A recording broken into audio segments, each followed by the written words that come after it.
연방 대법원은 오늘 선거일 소인이 찍힌 우편 투표용지가 5일이 지나도 개표할 수 있도록 허용하고 있는 미시시피 주의 주 법이 적법하다라는 판결을 내렸습니다. 우편 투표용지가 선거일이 지난 다음에 자꾸 들어오는 것, 이거 선거 끝났는데 계속해서 투표용지가 우편으로 들어오는데 그거를 개표하다 보니까 선거 결과가 뒤바뀌는 이러한 문제들 제가 여러 곳에서 보았습니다. 애리조나에서도 봤고 캘리포니아에서도 봤고 여러 곳에서 봤는데 이 문제가 심각한 문제라 이런 것이죠. 그래서 그걸 없애기 위해서 트럼프 대통령이 애를 쓰고 있습니다. 세이브 아메리카 법안을 만들었죠. 세이브 아메리카 법안의 내용에도 이 부분이 들어갑니다. 그래서 우편 투표를 없애자.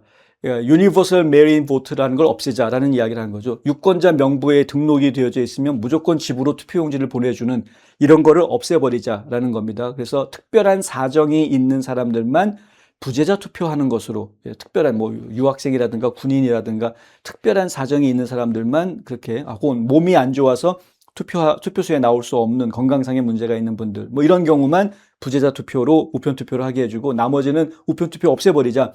이게 이제 트럼프 대통령의 구상입니다. 그런데 그래서 지금 전 단계로 보수 진영에서 그리고 선거 무결성을 외치고 있는 부정선거 없애자라고 하는 분들이 소송들을 여기저기에서 제기를 하고 있는데 그중에 미시시피주에 제기된 소송이 바로 그겁니다.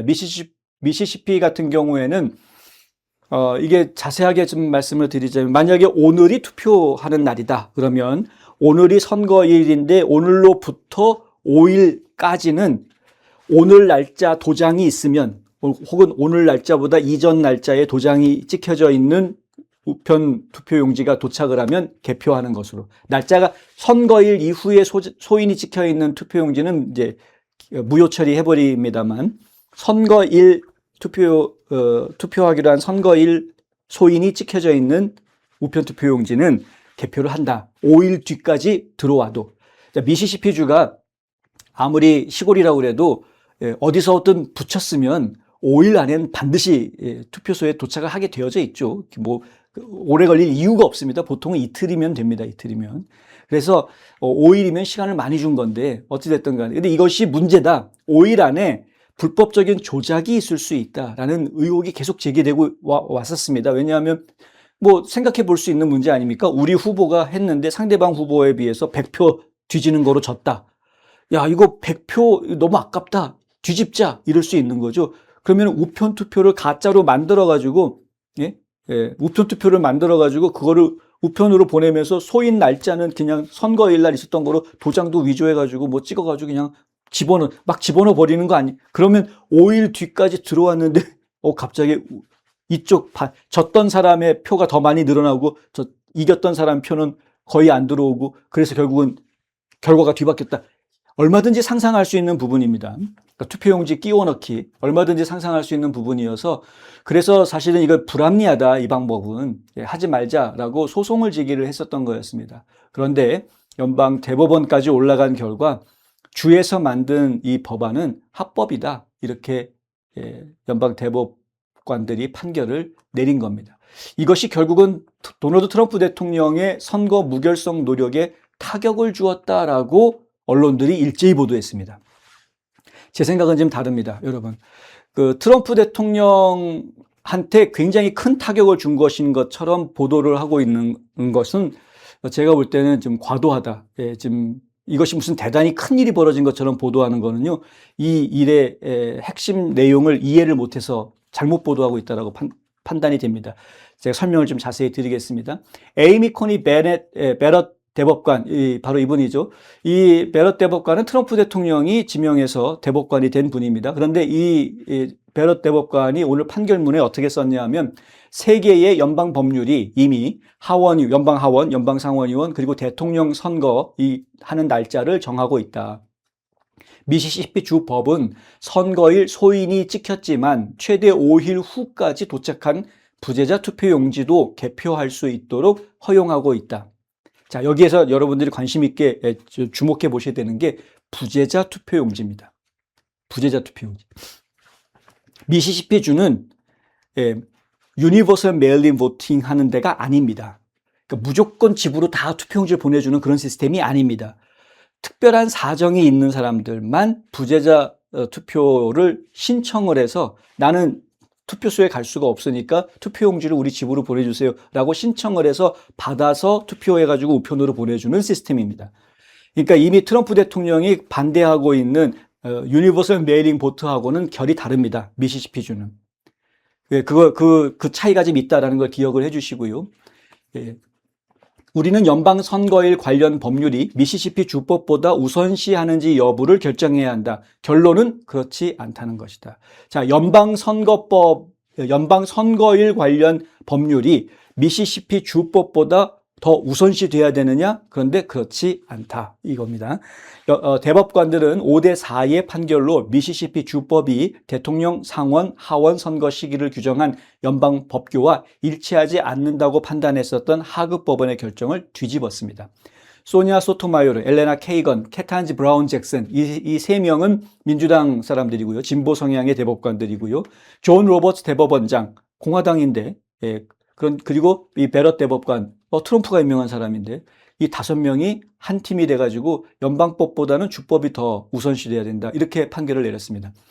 베럿 대법관은 따라서 원고들이 미시시피 법에 대해 옳다고 하더라도 이번 소송에서 제기한 핵심 쟁점, 즉 선거일 이후 투표용지 접수 자체가 불법이다라는 주장은 받아들여지지 않을 것이다. 이거는요, 이거는 소인이 선거일 찍혀 있다면 조금 늦게 도착하더라도 개표해 주어야 된다라는 그 원칙은 변함이 없다라는 판결인 겁니다. 이건 원래 이러한 것을 하지 말자라고 주장했던 분들은 메일-인 보팅, 그러니까 유니버설 메일인 보팅, 보편적인 우편 투표를 하는 주에서는 문제가 될 수 있죠. 아까 제가 설명드린 대로 끼워 넣기를 할 수가 있거든요. 그래서 사람들이 모르기 때문에 유권자 명단을 공개를 안 하니까.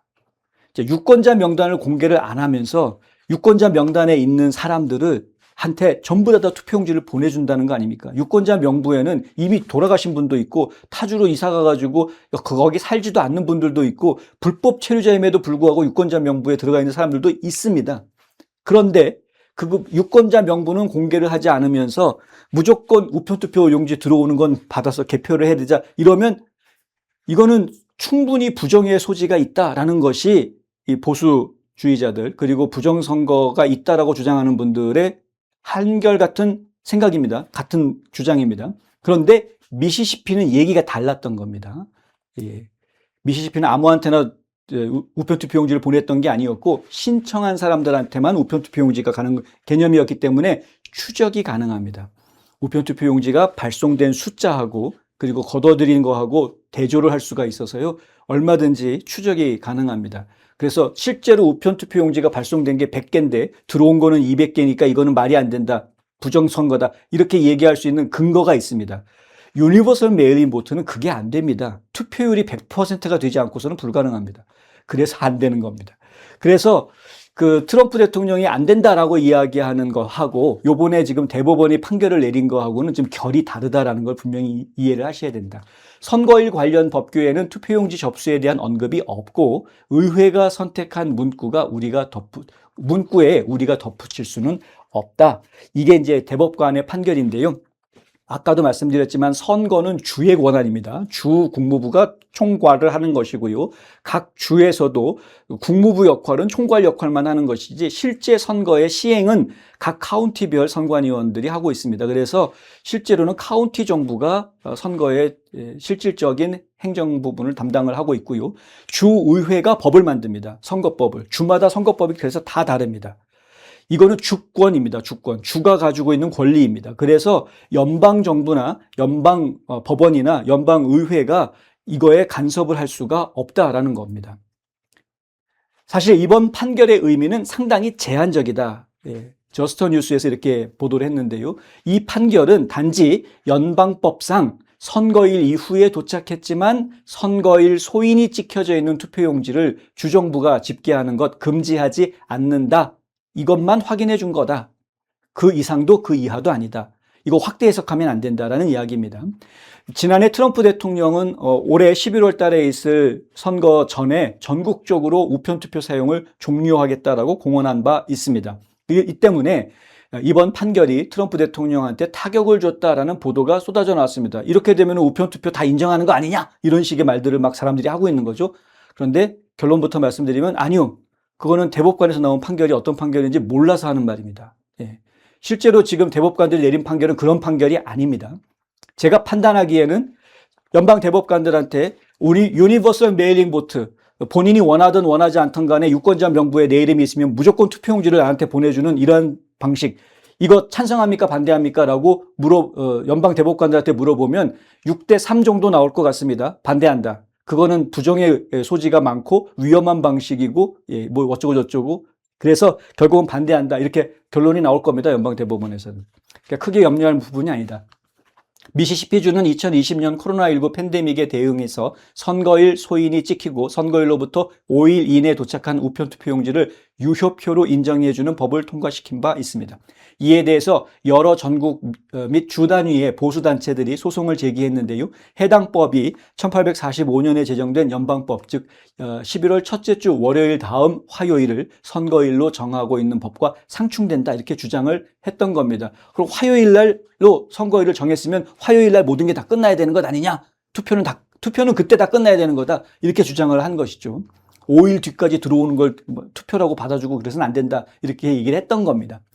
예, 근데 연방에서는 그 주에서 정한 걸 우리가 마음대로 하지 못한다라는 개념이고, 그리고 근본적으로 우편이 늦게 도착하는 거는 우편 배달 문제인 것이고, 실제로 소인이 선거일에 찍혔다라는 이야기는 유권자가 바로 그 선거일까지 투표를 했다라고 인정해 줄 수 있는 부분이기 때문에 당연히 이거는 개표해도 된다. 이렇게 결론이 난 것뿐입니다. 제5연방순회항소법원의 3인 재판부는 해당 법률에 이의를 제기한 측의 주장에 동의한 바 있습니다. 그래서 항소법원 전체 재판부가 주정부의 재심 요청을 기각한 바 있고요. 이에 미시시피 주정부가 대법원에 항소를 해서 이 대법원의 판결이 오늘 나오게 된 겁니다. 월스트리트저널은 2024년 총선에서 75만 장이 넘는 우편 투표용지가 선거일 전 소인이 찍혀서 발송이 됐고 선거일 직후 유해 기간 내에 도착했다 이렇게 이야기합니다. 약 30개 주 그리고 워싱턴 DC가 선거일 당일 또는 그 이전에 소인이 찍혔지만 그 이후에 도착한 투표용지 중에 일부를 유효표로 인정한다. 로이터 통신은 이렇게 보도를 하고 있습니다. 상당히 그러니까 우편 투표용지를 활용하고 있는 주들이 많다라는 걸 이제 아셔야 되고요. 한편 트럼프 대통령은 오늘 낮 트루소쇼에다가 오늘 대법원에서 유권자 권리에 관한 엄청난 패소 판결이 나왔고 선거가 끝난 후에도 오랜 시간이 지난 후에야 유권자들의 표가 집계되는 현실을 고려할 때 미국을 구하는 법을 통과시키는 것이 그 어느 때보다 중요하다 이렇게 주장을 했습니다. 다시 한번 말씀드리는데 Save America Act라는 미국 구하는 법안, 이것은요 모든 유권자는 사진이 부착되어져 있는 신분증을 제시해야 투표할 수 있다. 이게 1번이고요. 2번은 모든 유권자는 시민권자라는 것을 증명해야 된다. 이게 2번입니다. 시민권자가 아니면 투표할 수 없다. 당연한 거죠. 자, 3번은 뭐냐? 우편 투표 금지한다. 이게 3번인데 이게 사람들한테 오해를 자꾸 만들어냈던 것 같습니다. 무조건 우편 투표가 안 된다라는 게 아닙니다.